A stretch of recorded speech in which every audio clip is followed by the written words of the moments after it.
Welcome back to Actiontracks. We've got a special feature for you. Welcome, monster truck fans. We're in Guilford, Indiana. In our opening to the program, you saw a brand new monster truck under development, and we're here with that developer, Randy Barton. Randy, tell us a little bit about it yourself.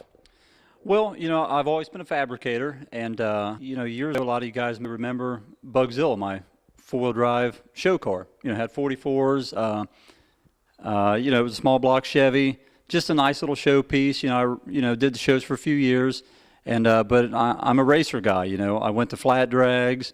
I mud raced for a while. You know, I ran a rear engine car, Keith Black Hemi. A lot of fun, you know. But as a kid, you know, I went to the jamborees in '86, '87, and I've always been a monster truck kid, you know. And now I'm able to build a monster truck. Now you've mentioned some of the adjustability and some of the other features of the truck. What do you say we take a look around the truck? Sure. Something we've done that actually Scott Bryant come up with is we put a swivel down here so these bars don't twist up and tweak. If you see, actually Scott's out of the picture there, he's turned it to show you what it does when it articulates. You know, instead of these things normally binding up, this thing actually swivels because it has a tube inside of a tube. It's just going to be something that really puts a lot of, you know, it saves the bars. You know, it don't fatigue the metal. You know, they're going to be a really nice, just a simple little thing that I'd like to see a lot of guys start doing. And on the housings we built here, you know, there is a specific front and back because the front has caster and camber built into it. So this thing hopefully is going to take turns a lot better than most guys, you know, just because of that. Like I said, they're a 1/4-inch plate. They have a 4.5-inch tube internally on them. If you see the welds right here, you can see this heat mark. There's plates built into this thing with seals. It's double sealed. So all the oil just stays in the third member area. Okay, and also on the housings, you'll see that, you know, we haven't mounted the shocks above the flange. We've actually backed them up and put them on the back of the housings. And we've also did a lot of adjustability here. And if you see the mounts, the way they're made, everything is made on inch. There's 3 inches. I can turn that around, switch sides, move that shock. I can move it back about 8 inches back and forth. Same deal on the top. You know, if you see here, we got everything on 3-inch centers. We can flip that around, move it to the other side. You know, so everything on this truck and the suspension is really, you know, we try to do a lot of adjustability. And by moving it back here, we've slowed the shock shaft down. You know, so we've taken a 20-inch shock and turned it into a 24-inch shock when we're laying back. You know, so that does a lot for the motion rate and stuff of the shock. To get in the driver's area here, you know, this is a narrow chassis because it is a Baja style Volkswagen body, open top, fairly narrow, you know, just like a Volkswagen. So what I did was we bellied the chassis out so it's pretty wide, but I can no longer get up underneath of it like most of the guys with trucks. So what we've done, we actually have a swingable door.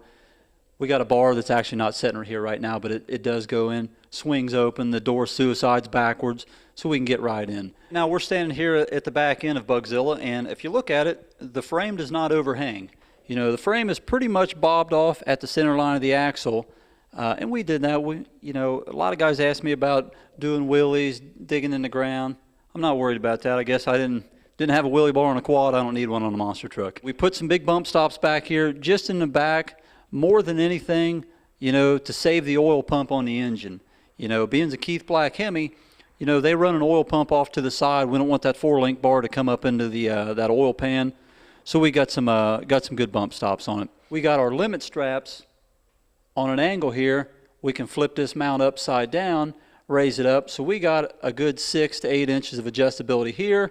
And we got 2 different mounts down here on the flange. We got our upper one and our lower one, so we can really limit the dropout on the chassis. And as far as the chassis, if you look in the back here, we're really narrow in the back. We did that for shock clearance, so we can really tip the shocks in. Up through the middle of the chassis, you'll see, like I said, it is bellied out pretty wide, you know, to really to give the roll cage some strength. And we did that so we can put that big fat Hemi down in there. Now we've taken a look around Bugzilla, but there's one item that is noticeably absent.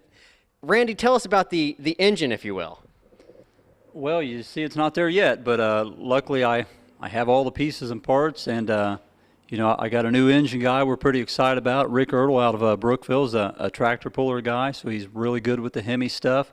And it's a 526 Keith Black Hemi, so it's it's going to have some power, and he's a reliable guy too. He's going to build it where it runs and runs and runs. Hopefully it's not going to be as temperamental as a lot of the Hemis, but we're going to see what it does. Like I said, it's a 526, some pretty standard Hemi parts. It's got a set of Brad Anderson heads on it. We got a coil blower for it, so it's got some good parts. Tell us a little bit about what kind of schedule you plan to run with the Bugzilla. Well, hopefully we have it done sometime this winter. I would like to do some indoor shows. I really like the outdoor stuff. I like the atmosphere. I like the jamboree type stuff where, fans are in and out all day and you can hang out, talk to people. It's a little more family oriented, I think, at the outdoor events.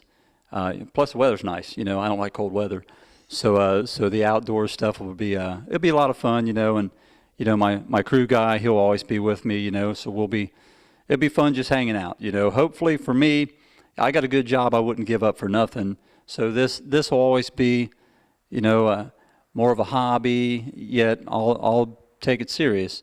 Another integral part of the Bugzilla buildup is team member Scott Bryant, author of Monster Trucks 500. He's been helping Randy put the bug together. Scott, why don't you tell us about the bug a little bit from your perspective? Sure. I've known Randy for a good 4 years now, and over that time we've gotten to be really good friends. And the interesting thing about Randy is that his whole career, that he's built, his job is literally to build equipment and machinery from scratch. And so he's really good at taking a project approach to things. And that's what he did with this project as well, is he took a good step back and took a look, aside from our biases. He talked about how he's kind of biased more towards racing, and myself included with that. But we took a really good look at what monster trucks do, and took a look at a lot of different things on different trucks, things that worked, things that didn't work so good, and try to incorporate, a lot of those ideas that work good, along with some other ideas of ours, and put those, incorporate those into this project. And along with the adjustability, along with that, one of the things that we're trying is we're building our own tire cutter so that we can try out different cut patterns. We've seen some other teams do that in the past, and some of the success that they have had with that, and we want to try that as well. So I like the overall approach that he's taking. I think the frame and the chassis and the suspension, it's all built, simple, so that we'll be able to work on it easy. Things will be able to change in and out easy. It's built strong. It's going to hold up the Freestyle really well, I feel. But it's also going to have a really good low center of gravity, a nice stable stance, adjustability in the shocks and the four-link and the suspension that'll make it a capable race truck as well. So I think we're going to have a learning curve. We expect that. We're not naive about that. But I think a lot of people will be impressed with it overall when we come out. So do you picture the Bugzilla being a more predominant race truck or freestyle truck, and what about your mentality towards each? Well, years ago, like I said, I always liked, I started out with a show truck, obviously, so my mentality has always been show vehicle, so I'll keep it as nice looking as humanly possible. But then I got into the sand drags and the mud racing, so I really like the racing part. But I like to drive things hard, so freestyle will be a lot of fun too. I think when I started building it, I leaned a lot more towards racing, with the low engine placement, the longer wheelbase, the adjustability and everything. I mean, if you see the thing behind us, this is at ride height, so it's not going to be any taller than about 8'4", 8'5" at ride height. So mentality, I'm thinking racer mentality. The more I build it and seeing what's going on out there and what the fans really want to see and how I like to drive, I started building it strong for freestyle. The majority of the cage in it is 2-inch DOM 188 wall, so it's nothing thin, it's all real strong tubing. Well, we'll continue to follow the buildup of the Bugzilla monster truck, and TMB will also be on hand for the first testing session of Bugzilla. Randy's really planning on putting it through the paces, so we'll be back at Barton Motorsports in the near future. More freestyle action next.